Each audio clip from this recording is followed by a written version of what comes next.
Yes, I want to start.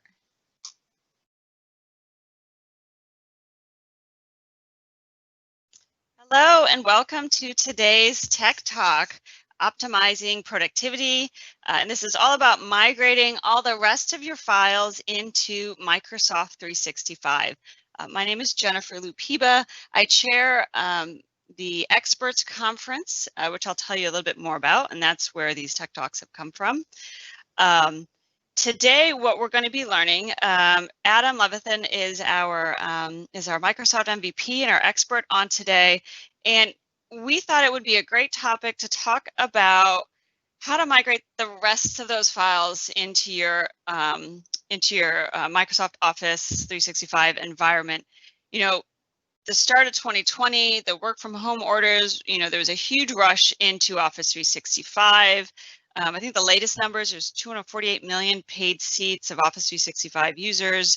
There's a 70% jump in Teams usage, with probably well over now 75 million daily active users. And so, there's that initial rush to make sure everyone can stay productive while they're at home, but there's still a lot of files that are locked in on-premise, behind VPNs and network security. And so Adam's going to walk through the different storage options you have in Microsoft 365 and discuss how to thoughtfully migrate that content into the cloud. So you have that single place for your users to go in order to access, share, and collaborate on their content. As I mentioned, these Tech Talks that you'll hear today are very much in the vein of the Experts Conference. So the Experts Conference is the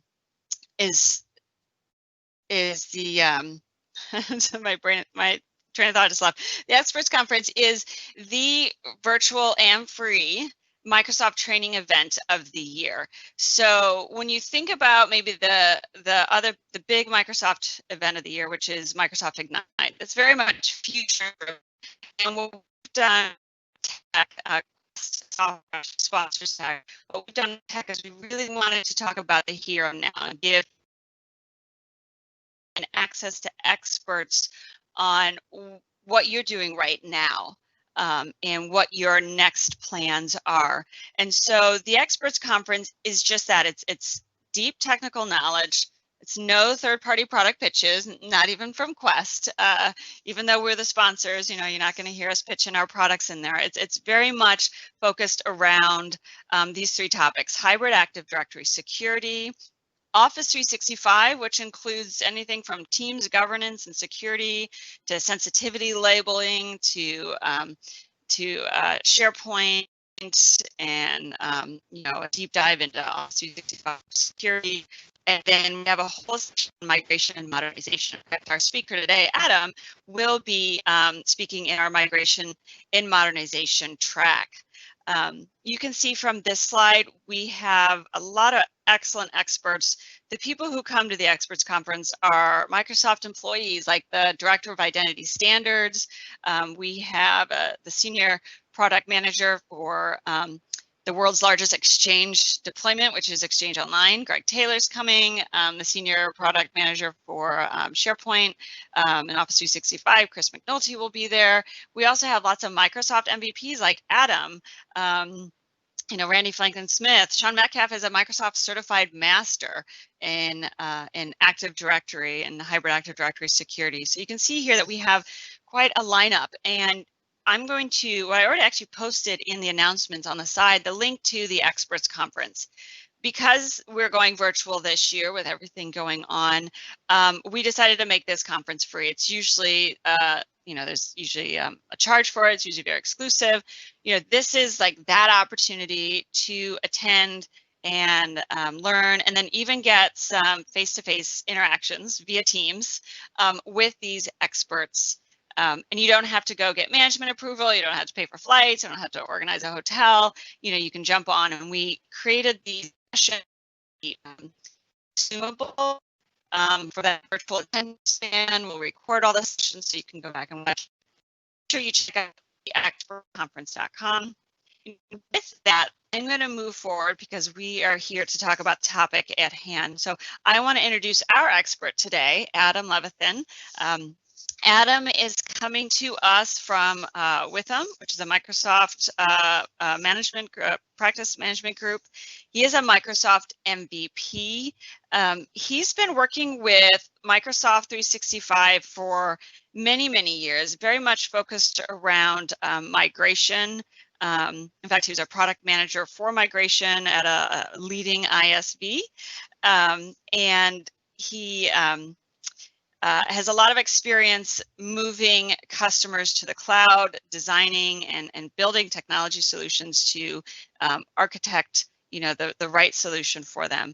So at this point, I want to hand it over to Adam. Thanks so much. Always crazy hearing an introduction, and thank you everyone for joining today. And yeah, we're going to talk about what we've been working with people over the last 6 months. We certainly did a lot of Teams deployments, but now people are realizing that there's a lot left on-prem that hinders remote work, as Jennifer did a great introduction. So exactly what we're going to talk about. We're going to talk about where we are. Then we're going to talk about what we've got. And what I mean by that is what is in Office 365.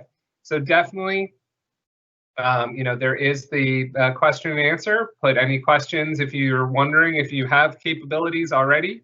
And when we're talking about securing remote work, this is really important because you probably have systems that you're already paying for if you're in Office 365. And then how do we get better? Actually moving those last files over. You know what? Actually, it would be interesting to know if you want to put into the Q&A, people who are listening, if you are on Microsoft 365 or you're just thinking about it. I'm going to guess most people are already on, but in webinars recently, there are people that are looking to move. All right, so let's give a little bit of the background. And what's really interesting, Jennifer quoted the 75 million, and I actually haven't been able to find a new number. I don't know why they haven't published a new number, but I still love these slides because you can see the absolute tremendous growth in the short period of time paused by the pandemic and the quarantine. So certainly people were focusing on how to communicate, how to collaborate, and Teams was one of the number one ways to do that. What I wanted to put into context is when we're working with organizations, so Witham is a Microsoft Gold partner. We have hundreds of migrations under our belt. We're bringing people to Microsoft 365, to Azure, working with them on their digital transformation, really focusing on people, data, and content. One of the things we truly believe in is, making people's lives as easy as possible, and technology is secondary, and that's how you'll get the most use and adoption out of your systems. So here, this is still abbreviated, is what a typical cloud migration looks like. So first is phase 1 email, Exchange, really solid, really straightforward to move. There's some gotchas, but that's the first thing to do. And what we found in the pandemic is there were still a lot of organizations that were just in email, and they were using a lot of different systems. Then typically you do your personal drives, and also because some of the benefits of those personal drives provide for Office, you also deploy the Office version, the online Office versions for productivity. Then you get into collaboration, you get into your intranets, you get into your teamwork, whether it's in site or I actually put the unified communications. So whether it's Link or Skype on premises to Microsoft Teams in the cloud or other systems, Cisco and what have you. And then finally, you've gotten all in. You've been thinking about security, but I just put on here also add-ons. So there's advanced security, and you don't actually want to turn everything on immediately because you want people to slide into Office 365 as easy as possible. Okay, that was a bandwagon about migration, but where are we today? What we've seen happen is this: skip, or in email, let's just go straight to Teams. And you can, and there's no problem with that. But once you open that box, you're starting to add files, you're starting to have chats, you're starting to invite external people. And if not thought out in the right way, you actually could be opening yourself a little bit to risk that you didn't have previously. Also, you could be making it inconvenient for workers. And specifically what we're going to talk about today is the results as it pertains to files. And so for personal files, we see these people having their own computers, and it could be work computers too, and storing them directly on their hard drives. That's not necessarily good. If something happens to that computer, it can't be restored. Then shared files. Well, we were getting a lot of people that, yeah, we have networks to secure computers, to secure the connection to the servers, but it's just hard to access and it drops off and it's not consistent. So again, maybe I'll just store the document some way or send it via email. So you just lose all control of that document once you send it via email. And then external sharing, there might be some approved systems out there, so you're paying for multiple systems. And also the worst case scenario is people are choosing to store content in systems they've decided to use themselves. So, putting your organization at risk and not controlling your intellectual property.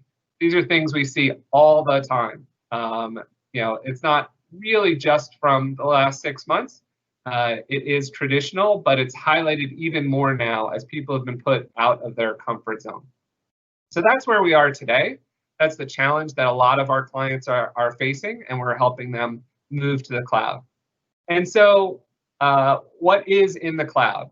So just as a reminder, apologize for everyone who knows all of this, but just in case, I like really showing the picture that the Microsoft 365 is everything in the Microsoft Cloud.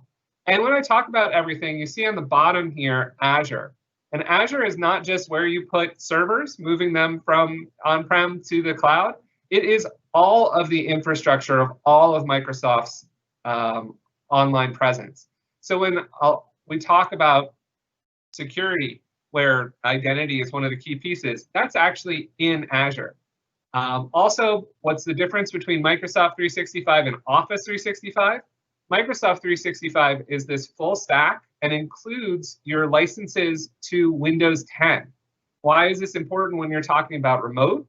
Well, because if a computer breaks and it would take a ton of time to ship it there, ship it back, an employee can just walk into a store, buy a computer, and secured by your Office 365 account, it will meet all of the company standards.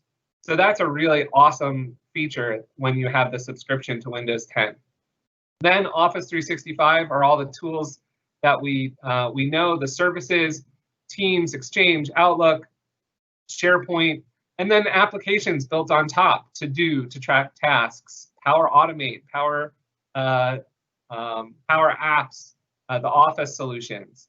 I had started this image with all of the different logos, and my coworkers were laughing that I'd be able to keep up with it as more and more items get added. So that was the general gist of what's in Microsoft 365. I hope that was a good reminder.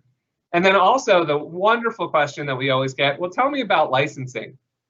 So I have been using the term Microsoft 365, and it's not just a licensing thing, but if you currently have an Office 365 E3 license, you're getting a piece of Azure, and you're getting all of Office 365, all of applications, but you're not getting the subscription to Windows. When you get Microsoft 365, you are getting everything. Now you know that there are different levels, E5, and different security features. So maybe not everything, but in general, you're getting the full stack of Azure, Windows, Office 365 and the apps. And so how we've broken those down, what we think about serving your business is Microsoft 365 breaks into 6 different areas. And the first one mentioned security. You know, you want that when you're coming in. And one of the reasons that going into one ecosystem and not having your content multiple different places is that you can secure it one way and you can administer it one way. And that's one of the benefits of Microsoft 365. Then communication, collaboration, automation. So once you get your files into the system, you're able to then create rules, whether they're security rules, compliance rules, or just, hey, if the status changes, remind this person. Then extending, you all know that you can write code against all of the work that you're doing within Microsoft 365. And even more importantly is being able to measure. You can look into a site and see what's the most popular document. That's kind of nice. You can look on a document and see how many views it's had. You can certainly go in and aggregate the most popular sites and places people are visiting. On top of that, you have things like Secure Store, Compliance Score. So a lot of information in Microsoft 365. We're not going to cover it all today, but what I want to do is I want to talk about where files apply. And so, you know, in our stack of communication, what we look at is we look at the intranet. So the intranet is typically, you know, your policies, your procedures, is content that is published by a small number of people out to the whole organization. So where are those files today? Maybe they're in a SharePoint on premises and they need to be moved into the cloud. Maybe they're in a completely other system, and that's great. Or maybe they're just floating around in email and being passed around. So you have the opportunity, once you have SharePoint Online, to create an intranet brand new and put the most commonly used files there. Then the biggest area for files is in collaboration. And so here, one of the biggest things that we see right now is not just matching the storage of project documents that you have on-prem and putting it in one big place in the cloud, but transforming it into a process and making it that it's how you work and securing it in a different way than you would if you're working on-prem. Communities of knowledge, external sharing, and we're going to talk about the other, you know, file types here. So when we do talk about personal files, shared files, and organizational files, I will talk about the technology. And so in Microsoft 365, you generally have 3 different ways to work with your files. And, you know, it's aimed to empower individuals, teams, and organizations to share and work together. And these are best of class applications that are optimized for your file collaboration. So the first one with personal files is OneDrive. It's where you can work with all your files. An individual can work on their own files. They can see their shared files across Office 365. And really, a key here is on any device. And I'm going to show you all these 3 in a second. Now, a quick side note, this is always fun, is I should play bingo, Jennifer. We should have had people vote for this. Like, can you name these colors? And hopefully you can see the last one on the right here, the white one. Which sync is which? So if you're looking in the bottom right of your PC and you're wondering what you have, the lighter blue is the new and the one sync for the future. The darker blue is the old sync. And if you have a white cloud, that is your personal OneDrive. So just a little note there that I like to share because it is funny and people ask, how do I know which version I have? So you want the light blue one of OneDrive. And the Sync client actually works across all 3 areas.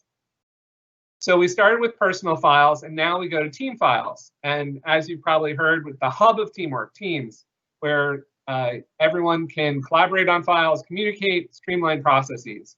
So, you know, our focus is on the group when we're working in teams. And then the final one that I've mentioned before, it's your backbone of your intelligent intranet. It's allowing you to communicate broadly and manage content all across the organization. Provides not only obviously files, but pages and different ways to communicate. So SharePoint is a plethora of technologies that you can take advantage of.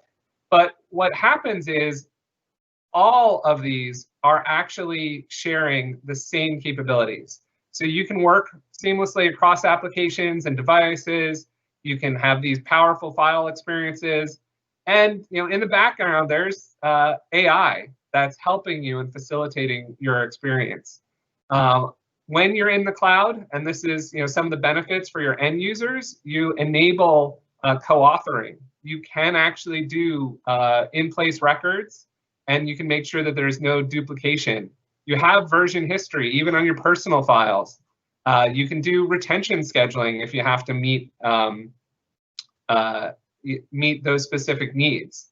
Now, so you have compliance to regulations, you have searchability, and even beyond that, you have records management, all in one system that people can be trained once to use many different times. So now that I've just talked about it, let's go to an environment and see what this looks like. And here we go. So actually, first I'm going to show you just a little bit of the intelligence. And so this is office.com.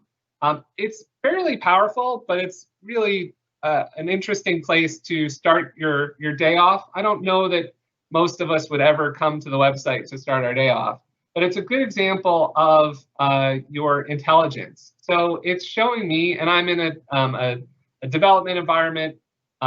It's showing me recommended files. So these are files either that I've looked at or that other people I'm close to have looked at, or that are in a team that I'm working on. So there's a lot of different intelligence going into putting that there. Then I have my favorite. When you forget where you stored a file, you have it right here in recent. If you pin a file, you can have it here. So the most important files here.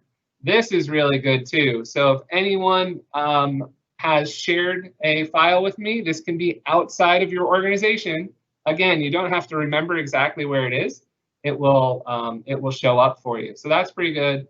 And then it will show you other different pieces in OneDrive and SharePoint. So that's Office Home. You can also see you can access all of your applications here on the left. But what I want to do is I want to show you OneDrive. And so OneDrive here, you certainly have your own personal files right in the center. And where I was, you have recent, you have shared, as you've already heard, is one of my favorites. So shared with me or shared by me if you've sent.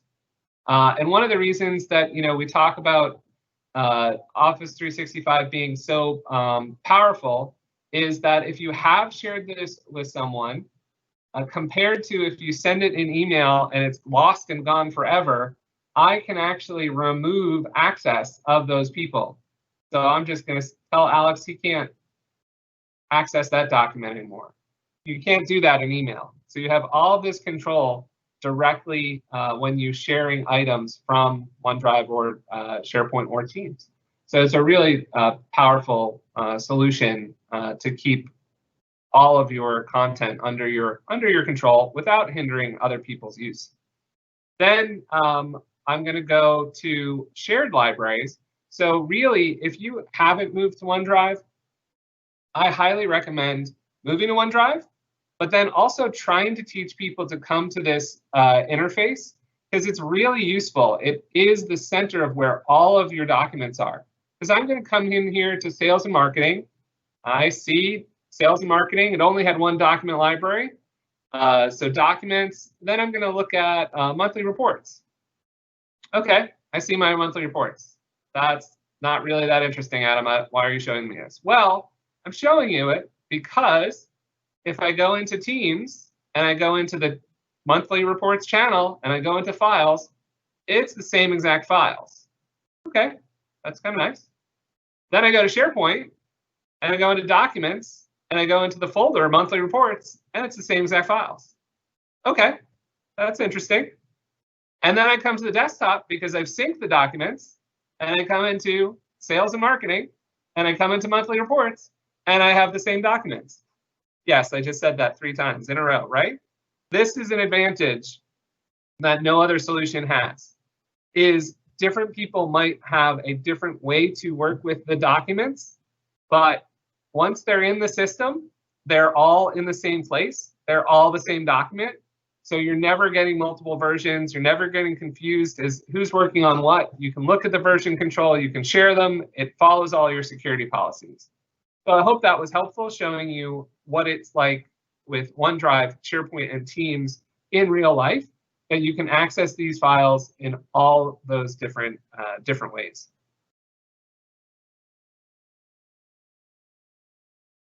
But wait, there's more. Okay, I'm exaggerating a little bit with that, but there are some times when there are legacy applications and the files that are associated with them that you really aren't going to necessarily be able to just move the files. You need that whole entire system. So another thing that we've been doing on a grand scale is moving people to desktop virtualization. One of the reasons that we're doing this is because that's also included in your Microsoft 365 license. With your subscription to Windows 10, you get a Windows 10 virtual desktop in the cloud. So what does that mean? For us, Witham is actually an advisory firm where we do Microsoft and other technology consulting, SOC compliance reporting, ERP deployments, but our predominant work is in auditing and tax. And so I'm sure everyone here has heard of QuickBooks. Well, for our thousands of clients, we had a few different versions, actually over 100 different versions of QuickBooks. So here, instead of having QuickBooks individually installed on different machines, we could move it up to the cloud. IT can update it. The data is still segregated for all of the clients, so nothing's mixing. But maintenance is easier and access is absolutely easier because it's through a central virtualized desktop and is not tied to a physical machine anymore. So that's an example where it's really capable. Another example too is an organization just virtualized all desktops and their employees could take a personal computer and log in. And all of a sudden, they felt like they were working at work. All of their normal applications were right in front of them, but they were using a secured connection once they're in the machine. So it helps with security and ease of use. So just wanted to add that one in there too, because it is an option that's really interesting with Microsoft 365. So finally, we've told you what you can do, but what content goes where? If we did skip from one place to the other, how do I know what to do? So 3 major steps. Actually, I guess I should put a 4th in here, which is move the content. But one is to determine the value of the content. And we'll see that in a second. This is really important to get buy-in and adoption. So sometimes it might just be a technical lift and shift. We want everything off the on-prem. We are going to move it to the cloud. Next, you want to know in general what you have and you want to audit. What's left? What are people doing in Teams? And how does that relate? And then you want to dive deep and do a full inventory. Really count because that's going to tell you how long it's going to take you to move the content and maybe identify some risks in your project. So deeper, what am I talking about in value? Really, here are some examples, fairly generic, but you want to talk about it in how people will speak, not just in the technology. So here, OneDrive, where I keep my documents that I'm working on or in progress, and they're for my eyes only. Now, this is traditionally what we're doing with our own personal drive anyway, so that's not that new. And in truth, you can have OneDrive look like it's a person's C drive, and they won't know that they're using OneDrive. However, it's great to tell them that they have additional features. So here, you can actually share documents with external users if your organization allows that. And so that's great. So that's removing sending emails. Now you can store a document inside of OneDrive and send people that link. What's great about that too is that you can see when people open it. And if you want, you could actually allow people just to read that document, not download it, not edit it. So you get a lot of control where you don't have that when you're sending an email.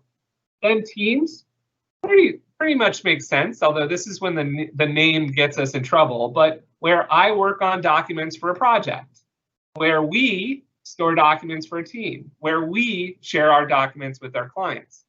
So this is where there's a difference between how a planned migration to Teams would work compared to the reactive migration or just movement to Teams. Is we've seen hundreds and hundreds of teams being created, not necessarily in logical order, where we highly recommend, as I've mentioned before, it becomes a piece of process. That it's, okay, if project is this size, it gets a team, it has these channels, this is where you store your documents. And we have SharePoint. So, you know, where I find my policies, procedures, forms, and content that is published by my company.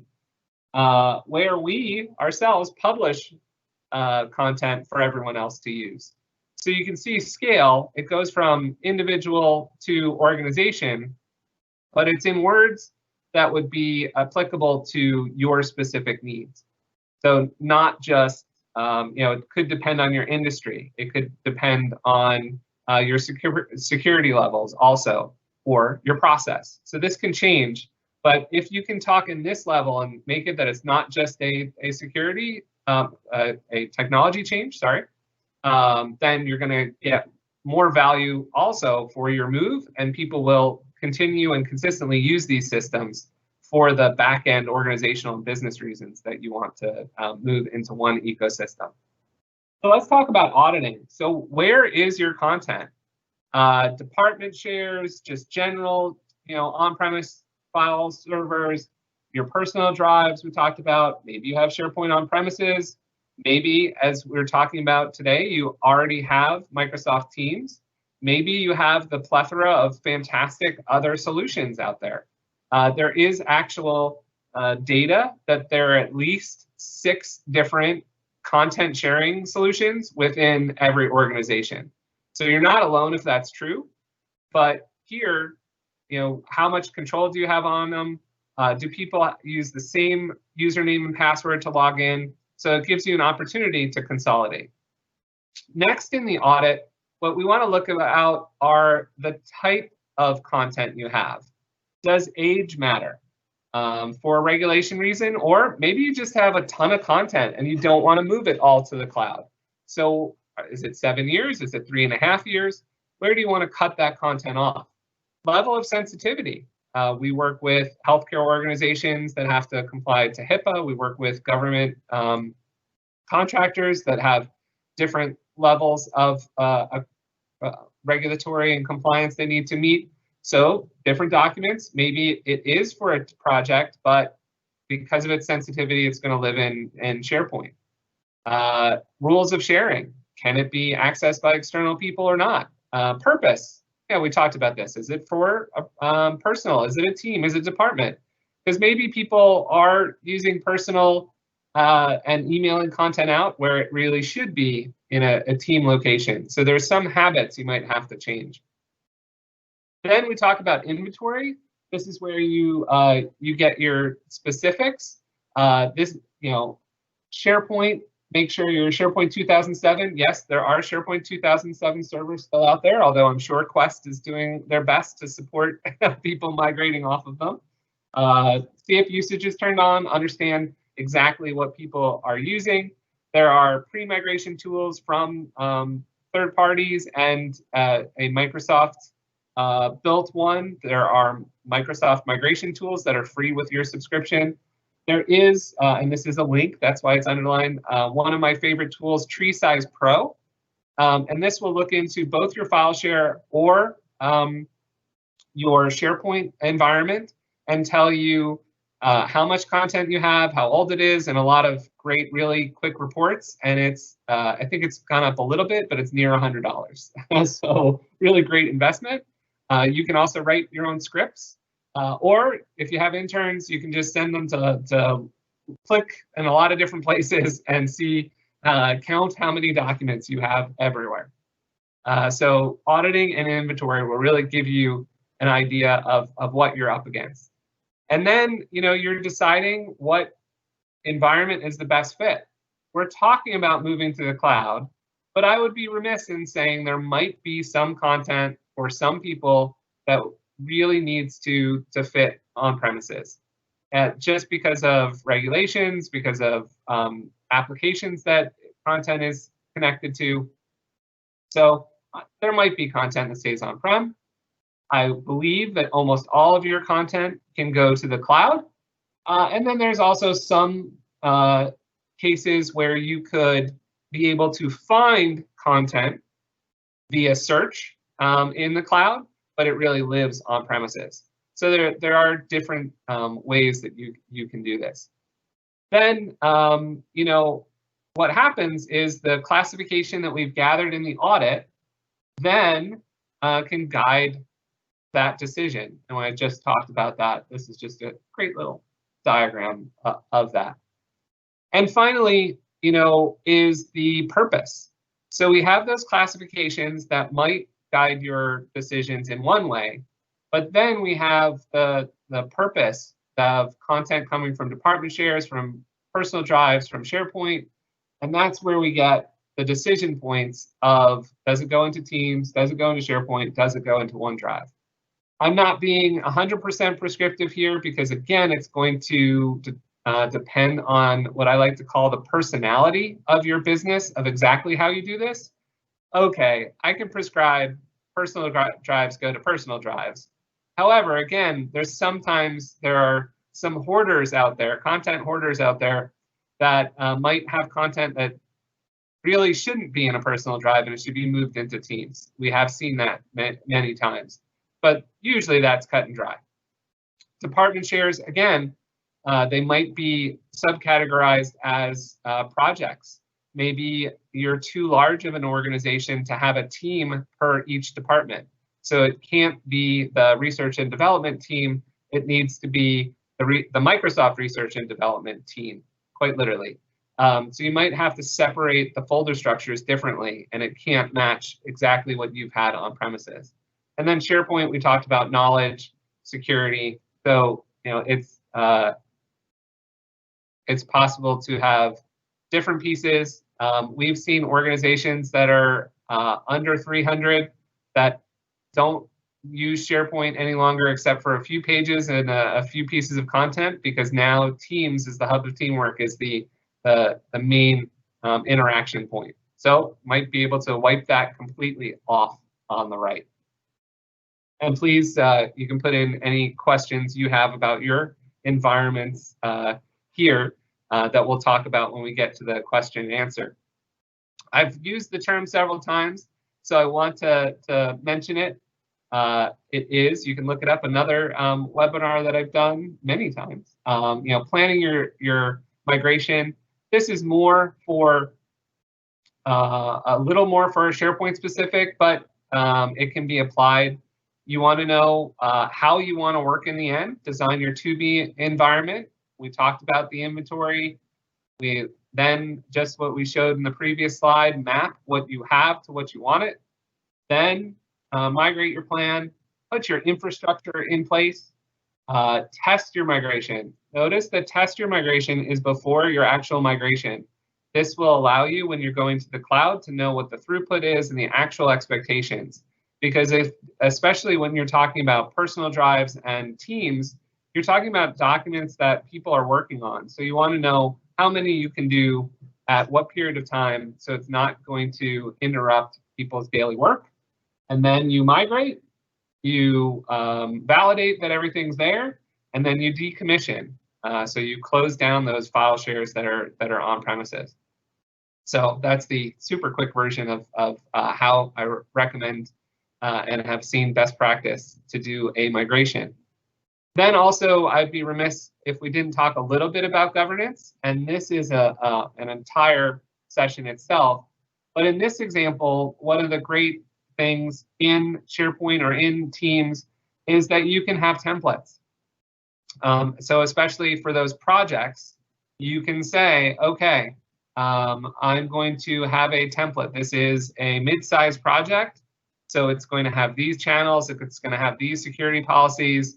And remember, those channels are also the file folder structure. So that's going to help people know where they should put the documents and how they should work with them. So you can have that someone can make a request, then it adds all the pieces to it, you give an approval, and all of a sudden they have the workspace that they're looking for. You can also do this with intranets. You know, if you have new communities, new departments, you can make a request and have that content created for people so they follow all the rules a little bit easier. So, you know, governance isn't just about stopping people from doing something, it's about enabling people to do an action the right way. And there are a lot of technologies that are in Microsoft 365 that let us set this up and be able to have, you know, a beneficial capability to be able to long-term govern. And then, you know, we talked about measure in Microsoft 365. You want to always look in the admin center and see what the usage is of the files of OneDrive. There are also automatic systems that will tell you if people are downloading way too many documents or uploading way too many documents.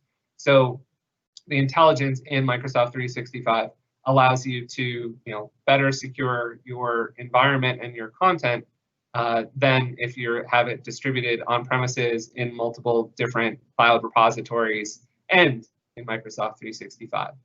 So with that, I want to open everything up for questions. All right, this was excellent, Adam. I'm sorry if is there feedback on my audio? Nope. Okay. So, well, I want to first address, we've gotten lots, I probably had about 10 different folks ask if this presentation will be made available afterwards. So definitely lots of interest there, Adam. Yes, we'll make the recording available. It's usually available later today, if not by tomorrow. And then I also send out the PDF of the slides. To those who either registered, so I have your email, or who joined this live event with who did not join anonymously. So if you joined anonymously and you didn't register, just privately send me a Q&A with your email, and I can get you the PDF of this. I think there's a few people like that, just the way that we set this up. So yes, please. Put your questions into the Q&A and we'll read those off. You know, I had a question, Adam. Well, first, a comment. I love that you went over the differences between OneDrive, SharePoint, and Teams and how people should be using those. For a long time, I often had confusion. I'm like, why am I using this OneDrive? Shouldn't I be putting everything in Teams? So I can't think that I'm the only one that was confused on that. And I think that's a great differentiator in how people should use those. Do you find a lot of people, organizations you work with, confused on how they are, how they should use those three? Oh yeah, completely. Well, and also now is a really great time that the capabilities are almost identical. There are a few things that are lagging in Teams that are still available in SharePoint, so there still are gotchas. But certainly a year ago in Teams, the files experience was nowhere close to that in SharePoint, so it was causing an issue. So you could say yes, but now it's much more capable and it's less confusing. And I have to, even though that I'm a SharePoint guy for the last 16 years or so, now is the time that you can do almost 100% of your work in the Teams interface and work with files just the way you would expect to. So it's becoming less and less confusing. I do have some funny stories about OneDrive, where because people have seen the unlimited storage, they try to use it. Oh, I'm working for, let's say I'm working with Quest. You're a really large organization, and we share a ton of files together.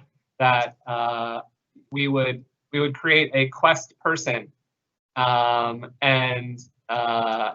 then that person would have all of the Quest files in it, and that's just bad. So yes, lots of confusion, and that's why we're talking about this today too. Is what's happening is people are using Teams, and they're self-selecting the content that they're moving from their hard drives. So you're getting duplication. You're getting that when you try to easily do work in the near future, it's going to get confusing even if you're working in one system. So that's the problem we're facing, and going back in and correcting for people. We had a question from Todd come in. He said, can you elaborate on using OneDrive as a replacement for the local user's C drive? Yes, I definitely can. So what I did was I just popped open my file explorer again. So OneDrive you see here, I have a few. That's my own personal tenant, because yes, I'm an MVP and a geek. This is my company's OneDrive. And then if I went down here, I have a C drive, but it has nothing but 10 files on it. So what you can do is behind the scenes, you can set OneDrive to take over your C drive. And also, just to expand that too, or move files from a network share that is on premises into OneDrive. That's a little bit more complicated, but basically, administrators in the background can say, back up the C drive, the documents, the three major files, desktop documents, and pictures folders, and put it into, you can see them right here, and put them into OneDrive. So what I was saying too is that you can do this behind the scenes, and no one will know that it happened, but it means that all of their content is backed up all of the time. Then you can start teaching them. You can see here, so it doesn't matter. I mentioned the sync is the same for if it's SharePoint or if it's OneDrive. Here you can see the content is in the cloud. I could say I want to keep it on the device. So it will sync it and it'll bring it down. Oh, I guess I selected everything. Oh, well. That's OK. What I will do is I will say, oh, free up space, and they'll all go back to the cloud. Oh, no. Now I only selected one. I'll fix that later. So that means that I can access this if I was traveling, which we know we're not. And so, once the content is in OneDrive, that's when I later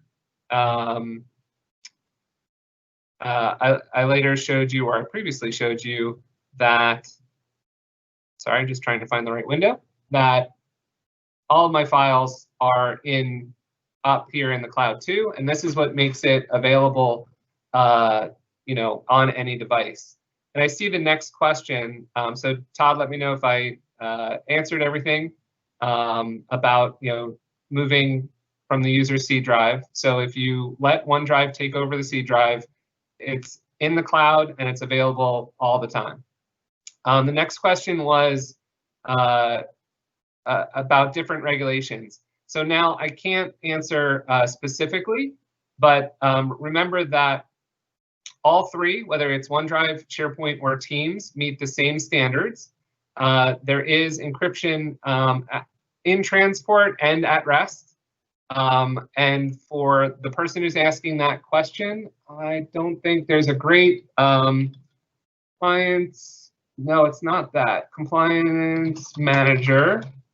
We're going to try to do this live. We'll see if this works for me. I always forget the URL. Compliance manager will give you the a lot of the different controls. It's really awesome to be able to say your different regulatory, but encryption at rest, definitely. Encryption in transit, definitely. And then different standards. You can see here, this is a governmental standard. So you can see what Microsoft is saying is that they've already fulfilled 853 out of 850, they've already fulfilled almost 1,000, 853 out of 832 compliance scores. So this is really neat because you can come in here and you can look at all these different controls to meet those standards. So very great question. And the compliance manager helps you understand all of the features that Microsoft 365 provides. So you can see all the detail here. But in general, you know, the cloud is secure. Thanks for asking that.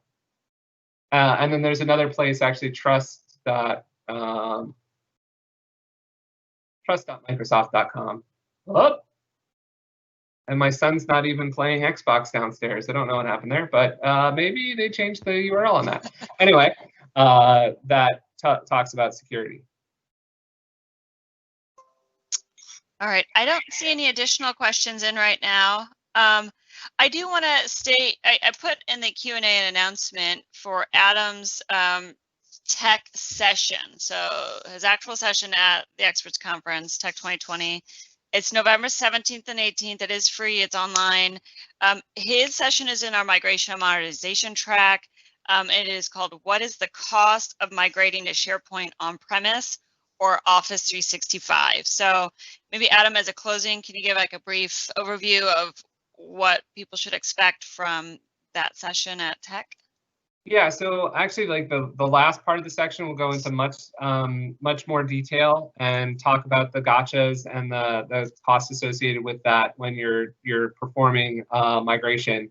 That's from years of experience of migrating people directly to the cloud. So you know, much more detailed about that SharePoint process, and where you'll the image that I showed will go into every single step, and where to be careful, and what it will financially, time and money cost you to perform that migration. Excellent. Well, thank you, Adam, and thank you everybody for your participation today. Just one last pitch for the Experts Conference. Go check it out, and you can also, if you go to theexpertsconference.com, you can see the full agenda, including Adam's session in there. So take a look at that and share that with your friends. Adam, thank you for sharing your expertise and your knowledge and being here today. And I just appreciate the time. Thank you. My pleasure. Thanks for having me. Have a great day, everyone.